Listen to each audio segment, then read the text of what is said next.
How's it going, folks? I'm Matthew. This is Lemora's Cards, and today we're taking a look at the Fishbowl. This was a big tournament that happened over on the West Coast, in-person event with 136 entrants, and we're going to be taking a look at the top 16. We are going to be doing this a little bit differently, though. One thing that really goes into what tournaments I choose to look at is a lot of times you take a look at the top 16 and it's a whole lot of the same deck. It's hard to get people excited, you know. If I put Tymna Kraum in the thumbnail, it doesn't really pop, does it? I really want to try a slightly different format where I go over some of the interesting highlights, still do the meta breakdown, and then maybe showcase a couple of the decks that are maybe more typical, but really just get more time to highlight some of the things that stand out about the event. And that's what we're going to be trying today. So let me know if you like this format. Let me know down below if you want to see more of these types of videos, and let me know which of these decks is your favorite. There's some really cool ones that I'm really looking forward to getting to cover. With all that being said, let's hop into it. Use the link in the description below to download Whatnot, and you'll get $15 to use to buy Magic singles, sealed product, get anything that you want, really. There's no limits. You just get $15 on the account for free just for signing up. This is one of the best ways you can support the channel,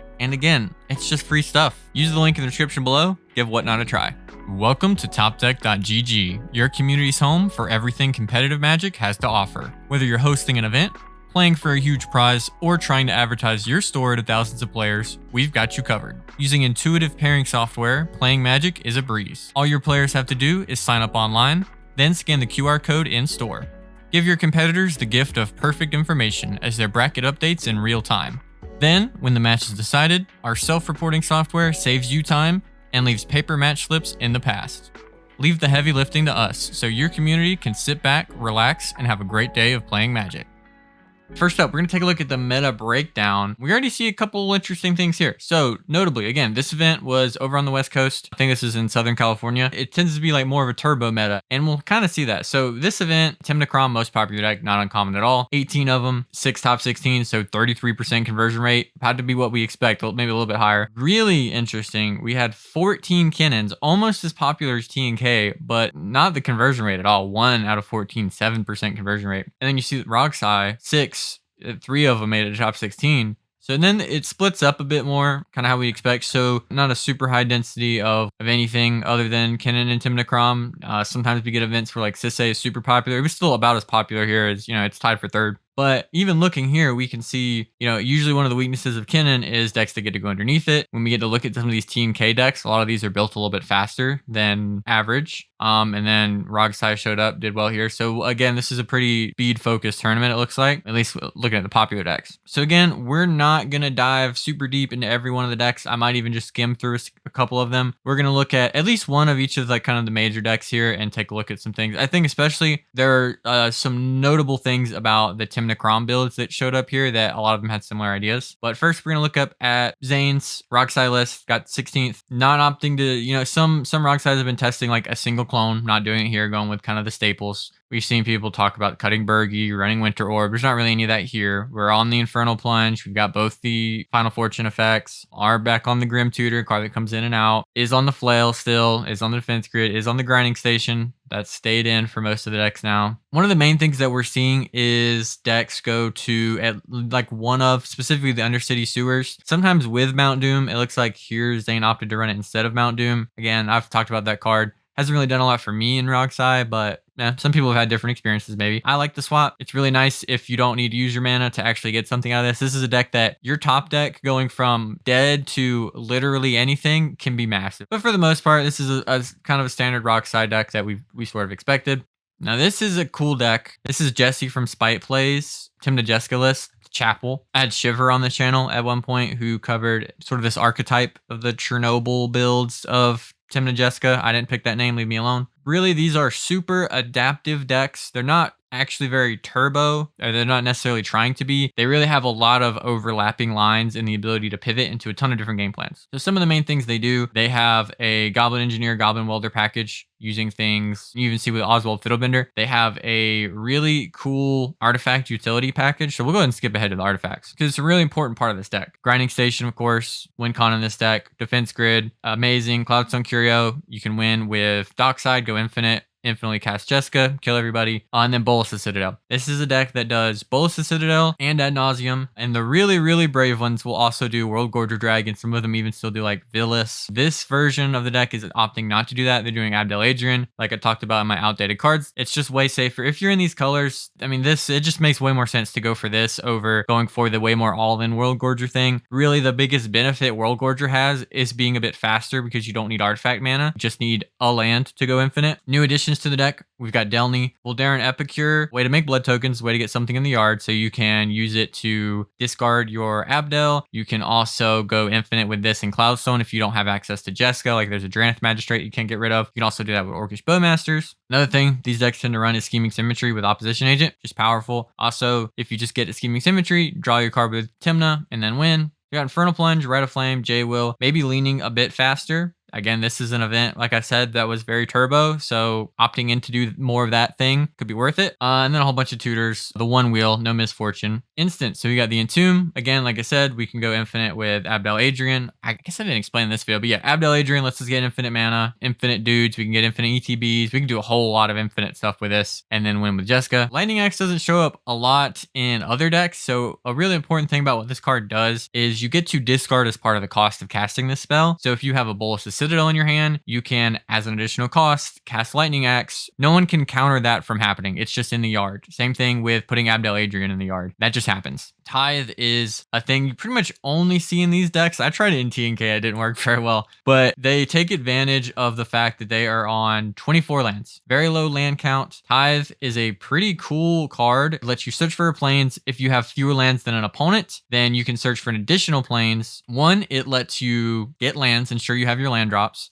which can be really helpful in a deck like this that isn't necessarily looking to play a super long game all the time to make a ton of land drops, but you want to make, land drop number 2, number 3 in a lot of instances, maybe 4 or 5. And in a lot of cases, it's just 1 mana draw 2. Also, this deck really optimizes Bolus's Citadel. We're running Path to Exile over Swords to Plowshares so that we can path our own creatures so that we can make sure that we're less likely to miss off Citadel. So Tithe, Citadel, of course, any of the top deck tutors are insane with Citadel, but we want to make sure that we don't go and put a bunch of lands on top of our library with Citadel. It's another reason we're only on 24 of them. That helps. Sensei's top, we get to do that with Citadel, go crazy. Very cool to see like a really dedicated Citadel, Naws, and Reanimator list. Again, some of them go crazier on the Reanimator. I really like this balance. There's a lot of speed here. We do have the Necropotence as another payoff. Animate Dead and Necromancy both are our main ways to win with Abdel Adrian. Very low land count. This is a deck that can take advantage really well of Bolus's Citadel. You have, is it literally no cards that you can't cast? I think it's just like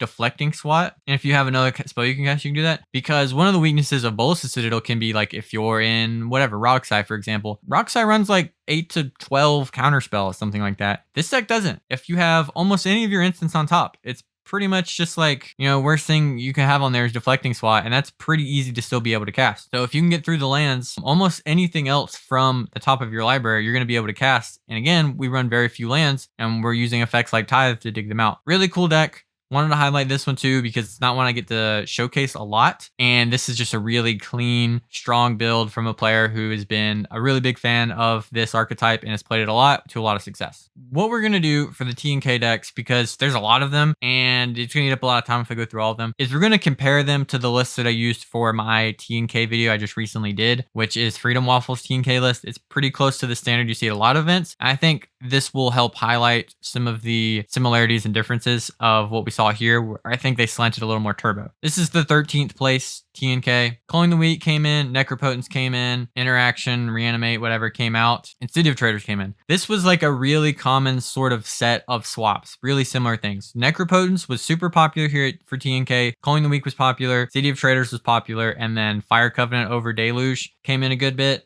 This kind of represents a bit of what happened. I'd say also, we've really seen Smothering Tithe become very popular now. It was already, I think it was closer to like 50-50 at some other events, maybe even less than that. Almost all of them were on it here. Most of them are on Necropotence as well. So this is the 9th place TNK list. I want to really highlight this one because there's some interesting differences here. These are the cards that were cut from our standard T&K list. I think one of the things that has changed about Freedom's list is the miscast coming in. Interesting changes. So like Dranith was one that Freedom even cut. Brina, I love this card. It's fun. It's awesome. Offer you can't refuse over a different piece of interaction. Mayhem Devil, it's a bit of a strange choice because there's not anything else in the list that does stuff with Mayhem Devil. I mean, Mayhem Devil is usually just a powerful card in play if you want to control the board or, you know, have Punisher style effects. I mean, so there's a logic here, right? We've got Debrina, applies a lot of pressure. Mayhem Devil applies a lot of pressure, takes control of the board. Sheoldred applies a lot of pressure from draw engines, things like that. Can prevent players from using their life totals willy-nilly. Containment Priest, very good at dealing with things like Kennen, any of the green creature tutors that go straight to play, stuff like that. Very much respects that. Angel's Grace can be reactive, can be proactive if you're using it with like a Nas, but can also just be pretty much a guaranteed you're not winning this turn, it doesn't matter. Dranith here, again, this is a card that some decks were cutting. The One Ring, this is just one that goes in and out, but I mainly wanted to highlight these collection of creatures that you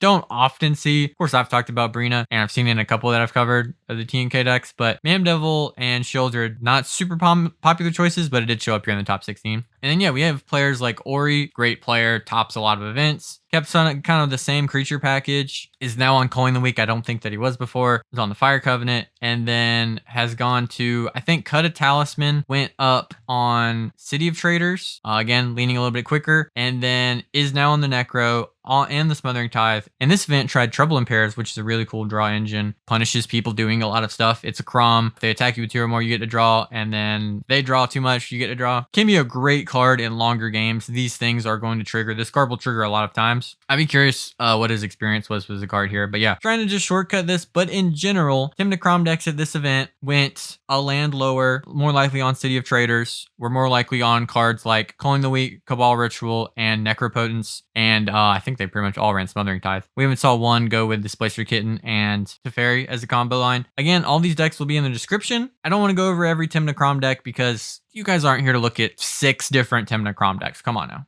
So Najeela, I will go over because 1, we just don't see as much Najeela right now. And 2, this is a little bit of a different build. I think this is the first time I've got to cover some of this isn't the pure stacks build that we've seen like Memo bust out, but it is using some of that technology, I guess, with cards like Devilish Valet. If you're not familiar with this, Trample and Haste, 3 mana, 1/3. When another creature enters the battlefield under your control, double its power until end of turn. Najeela is very good at making creatures enter the battlefield. This triggers for each creature. So if Najeela has 3 warriors enter, Devilish Valet will trigger 3 times. Gets doubled to 2, gets doubled to 4, gets doubled to 8. You can see where I'm going. If you get to activate Najeela, it is not uncommon for Devilish Valet to be able to kill a player outright. It doubles. Doubling happens fast. Najeela doubles. So you have an exponential growth with the doubling. It will kill a player very quickly. And then it's in combination with other good warriors we've seen like Samut and Cutsoul that come into the deck. Of course, you still have those creature win cons. Kind of a good stuff assortment with your sorceries. Instance, we are on the Summoner's Pact. Has come in and out. We are on the Legolas's Quick Reflexes. Very good, especially if you're trying to prioritize the creature combos. Makes it very hard to interact with those. We are on the One Ring. Okay. And then are we Necroing? We're not Necroing. So Ristic Mystic. And then none of the Surveil lands, it looks like. But yeah, just wanted to highlight that that's a thing that you might be more likely to see in Najeela decks is stuff like Devilish Valet that doesn't necessarily win the game, but if the game stalls out, it makes that Najeela beats plan supercharged. You will just kill somebody very quickly. Now, we are going to cover the top 4. The top 4 is a little weird. So one thing about this event was it was a 1-day event. So they played a whole lot of cEDH all in 1 day. So when they got to top 4, it was however late it was, and they didn't want to play anymore, and they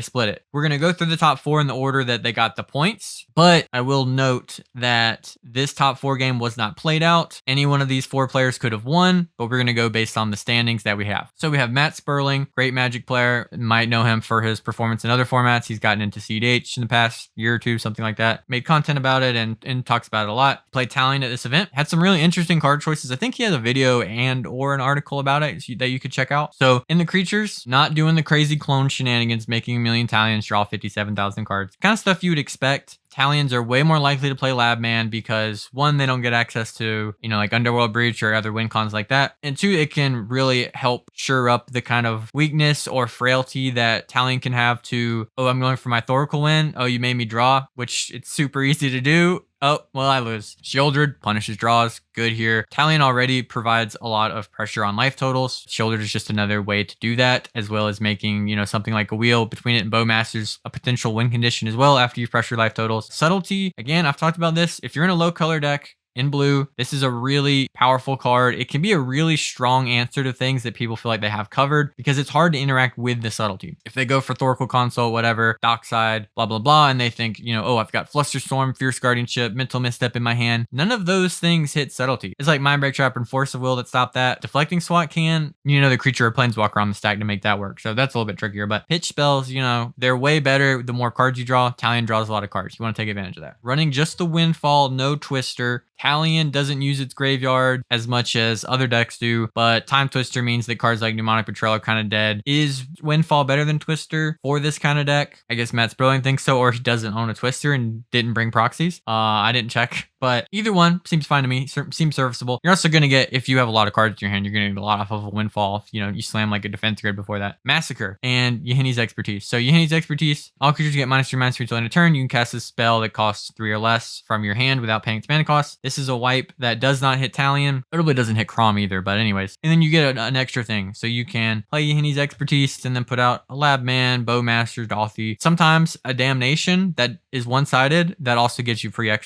extra stuff. We've seen Talions run this card. Massacre is the really interesting one. 2 black. If an opponent controls a plains and you control a swamp, you may play it without paying its mana cost. All creatures get -2/-2 end of turn. So again, this can be a free spell in a metagame that is a whole ton of Tymna Kroms, decently likely to have a plains in play. And all creatures get -2/-2. That kills a lot of things. That shuts down Kinnan players. That gets rid of Tymnas. That gets rid of Dorks, Rograks, all kinds of stuff. Really cool choice here. I like to see it. That's a cool one. And then for interaction, we're going to see a lot of it. We're going to see a lot of cheap or free pitch spells. Lots of ways to take advantage of the fact that we are drawing lots of cards. Running Arcane Denial, technically better than a counterspell. I know people think it's not, but it is technically better. Is using the Born Upon a Wind. Okay. I like that. You guys know I'm a Born Upon a Wind stan. Is running Ad Nauseam. I think that's correct. So we have Grafdigger's Cage to shut out Breach, things like that. Creature Tutors, lots of stuff that we're not doing. Mnemonic Betrayal gets around this. That's the only way we care about graveyards. Cursed Totem. Our deck doesn't use a lot of activated abilities of creatures. We do have Dolthy. We got the Defense Grid. I really like this. I don't care that you're a control deck. You need to win the game. And if your plan is a little bit slower, like Talion can be, you need a way to just shut off all the interaction. Even if you have the most, it can still be hard to beat 3 other players. And again, you have a win con that they don't even have to win the counter war. They just have to make you draw a card after you Tanipact or consult your library away. You don't want that to happen. Bring Defense Grid. Posture Mech, so another clone. Again, we're in the clone meta. That's where we're at. Weather Rune Stone, pretty similar effect to Grafdigger's Cage. Thought Vessel, I think is pretty free in a 2-color deck and it's taking advantage of the fact that you draw a lot of cards. Italian. This card makes a lot of sense to me. I don't think we're so greedy that we have to absolutely get every bit of pip that we can squeeze out of a mana rock. And we even see, kind of spoiler alert, when we go to the mana base, we see the Reliquary Tower. I think that makes a lot of sense too. You don't want to get a whole bunch of card advantage and then lose it by having to discard down to hand size because no one's put anything scary on the stack yet. Counterbalance makes a ton of sense here. Dress down, stop stuff. I kind of like the lack of the Mind Crank combo with Blood Chief's Ascension because it's like, it triggers and it can be good in pressuring life totals, but I'm usually skeptical of putting things in your deck. They're not like broken, but they just work with your deck, but no other deck wants them. I guess Matt Sperling came to that same conclusion. It maybe has a more thought out one, but it's just like, I don't know what other deck wants. Like, is it really that strong? It's a little awkward. It's a 2-card combo that doesn't even necessarily kill people immediately. You just have the cards in your hand, it's not even active yet. I don't know. Let me know what you think about that. Tanipact mana base, stuff like Manamo, Takanuma. You went to River of Tears before you went to the Surveil land, Matt Sperling. You lunatic. I would have went with the Surveil land first, but okay.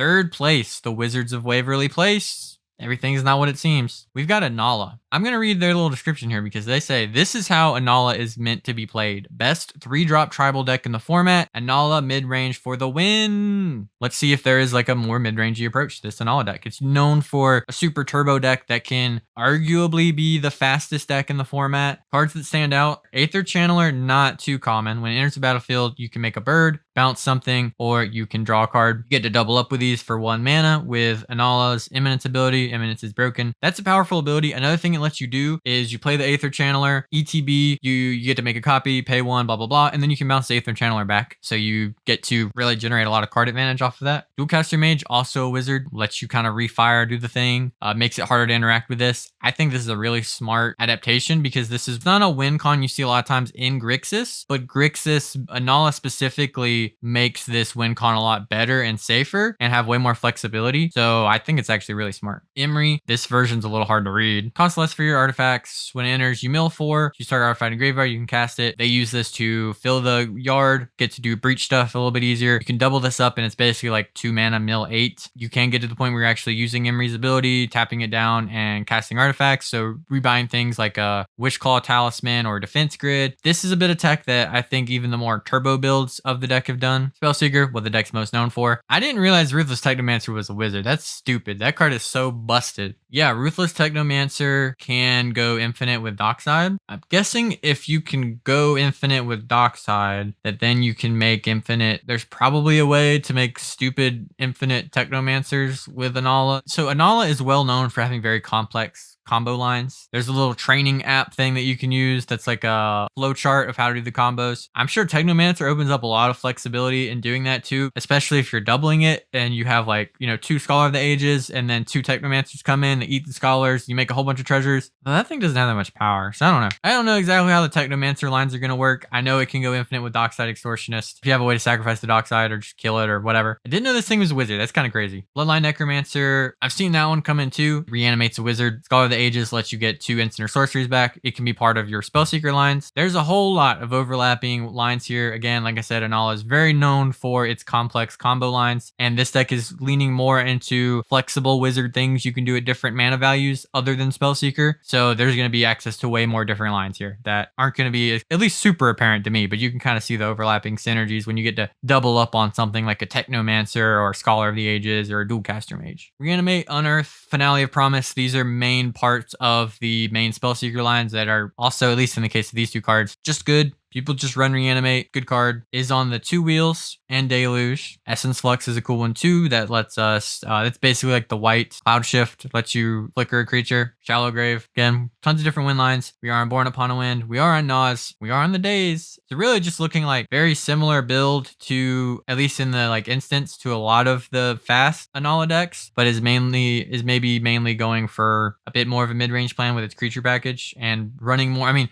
there are Inalla players who were like, yeah, let's cut Force of Will, and they're going less on the interaction just to go burr. Artifacts. We are on the Ring. We're on Phyrexian Altar. This opens up way too many more things for me than I can think about. I mean, the most obvious one is it lets you very easily infinite with Dockside and Ruthless Technomancer. Just off of face value, this means any one of your wizards, you always have the mana to do Inalla. Play the wizard, Inalla trigger, sacrifice it in response to the trigger, pay the mana. Boom, you got the other thing. Cursed Totem. Very smart. More people are running this card. You probably should. So no Necropotence. Okay. City of Trader showing up here. No Surveil Land, nothing else standing out the mana base. But yeah, super cool deck. I love Inalla. It's really awesome. If there's a combo line here that I didn't see, again, there's a million of them. Feel free to point out to me in the comments. I think this is cool. I like this version of the build. This is a deck that has always been really good in theory and can sometimes just struggle to convert in practice, but did it here. Second place, we got Kenrith 2, the sequel, Dragon Edition. Kenrith is a Scaly. Scion of the Dragon, one of the coolest cEDH decks. This is one of the reasons I really wanted to cover this. The main ability it has is to pay 2 mana, search for a dragon permanent card, put it into your graveyard. If you do, Scion of the Dragon becomes a copy of that card until end of turn, then shuffle your library. This means that we get something into our yard and we get a copy of it. That opens up a lot of windows. Let's see what they do with it. Kind of like advertised, it looks like 5-color good stuff here, other than maybe Magda standing out. A lot of 5-color decks not opting to run Magda. Makes way more sense if you're a dragon deck though, that's doing Dockside loops to make infinite mana. We're in a treasure format anyways. Magda's pretty good. And then in our dragon selection, we have Corvold, Fey Cursed King. Awesome. If you just get Corvold into play, it's amazing. You sack a treasure, you get a draw card. You get freaking crazy, dog. Ancient Brass Dragon. We deal combat damage to a player. You roll a d20. When you do, you can put any number of creature cards with mana value X or less from graveyards on the battlefield under your control where X is a result. You roll an 11. You get 11 mana worth of creatures from the graveyard into play. A lot of times what you're going to be doing is attacking attacking with Scion of Ur Dragon, and then activating, you're going to have a Scion of the Ur Dragon. You're going to put at least Ancient Brass Dragon, maybe more, into the yard. And then when you attack with it and deal damage, you're going to get that trigger. Ancient Silver Dragon is the same thing, but you draw cards. And then Hoarding Broodlord, that's the one you most likely know. That has its own combo lines with Saw in Half. You know it, you love it. Now your commander is that. And then at the very least, this entombs it. So our commander is just a way to entomb Hoarding Broodlord to reanimate it later. So of course we have reanimate, and then we have a whole bunch of creature tutors. That's another thing that we can do with Scion because it becomes a copy of the card. If we copy, say, Ancient Brass Dragon, get the attack, reanimate a bunch of stuff, neoform our commander, who was a Brass Dragon, then we can go get Hoarding Broodlord. We can probably win from there. Ephemerate, going to be awesome with a lot of the big dragon nonsense we're doing. And then we also might be on the Spellseeker Ephemerate line, which I have not seen in decks that I've covered in a long time. But it might just be, I mean, the card might just be good enough here, right? Dockside, Broodlord, lots of good creatures to do the thing on. Mystic Reflection, gonna be lots of wild things you can do with this, making all of your creatures into giant dragons. Cast the Dork, it's a dockside now. We do see the Final Fortune, so yeah, we have access to the Spellseeker Ephemerate Final Fortune line. It's there. And these are kind of just cards you would want in this deck. This is probably the ideal spot for it. You're not just running Ephemerate for that combo. Then we got the Saw in Half, of course, though notably we didn't have the Purity Abyss. We don't have the Burnt Offering. So we're just going to assemble one of our other combo lines when we do Saw in Half on Hoarding Broodlord. You can just do something like go get LED, go get Underworld Breach, use the Breach, escape the Saw in Half,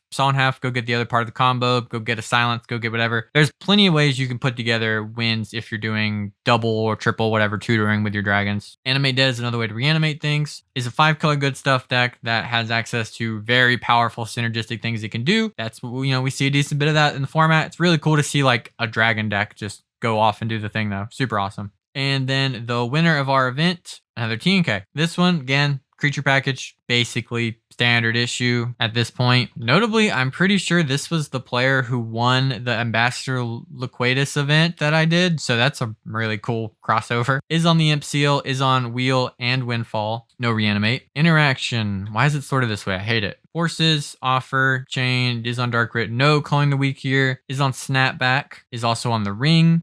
This is one of the decks that did not opt to do Necropotent. So Smothering Tide, the One Ring. Kind of a standard build, but just again, people aren't really sold. You know, not everybody's sure on what they should be running, if you should be doing Necro or not. This person won the event and didn't have it. So, you know, maybe a good call. Maybe a little anticlimactic. You know, not the most exciting thing when TNK wins, but that's the format that we're playing right now, guys. That's how it is. So hopefully you enjoyed this video. I think it's really interesting to see how the format's evolving. We've seen things be a little bit quicker recently, especially on those West Coast events. Lots of the turbo Necro nonsense. Necroborn, Necro Final Fortune. That'll get some events won.